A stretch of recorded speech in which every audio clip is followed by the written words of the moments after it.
Hello guys, আপনারা কেমন আছেন? সবাই ভালো আছেন তো? আজকে আবার চলে এসেছি একটা নতুন ব্লগ নিয়ে। আজকে চলে এসেছি ভাতার গ্রামে মাঠে চাপান দিতে মালিকের জমিতে।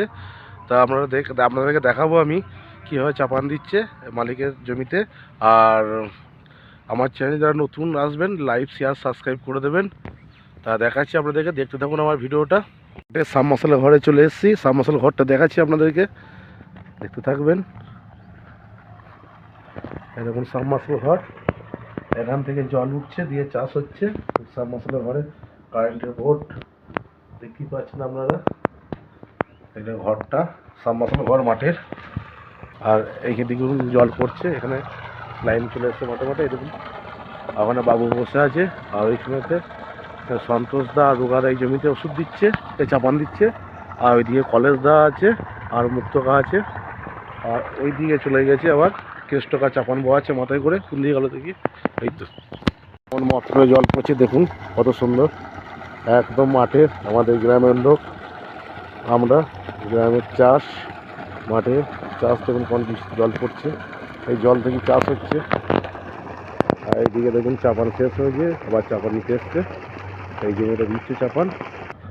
এই দেখুন রোগাদা চাপান ছিটুছে। এটা একটু বেশি করে দিচ্ছ। আর এই জমিটা একটু ধানটা কম জুড়ে গেছে, বেশি করে চাপানটা দিচ্ছে এই জমিটায়। এরকম ঠিকই আছে, 40 কেজি পড়তো, 50 কেজি মতো পড়ছে। ও একটু বেশি পড়লে ক্ষতি নাই, তোমার জমিতেই তো পড়ছে। ঠিক আছে, কম বেশি তো হবেই, বলো একটু হোক না, একটু কম বেশি হবেই। ধান বুঝে দেওয়াই ভালো, ধান বুঝে দেওয়া। ওই ধানগুলোর জন্য ঝাড় হবে। হ্যাঁ,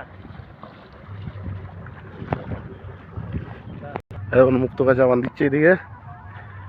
আর কলে যাও ধান কেমন হয়েছে গো? হ্যাঁ, এই কি ফার্স্ট চাপান দিচ্ছ নাকি? হ্যাঁ, দ্বিতীয় চাপান?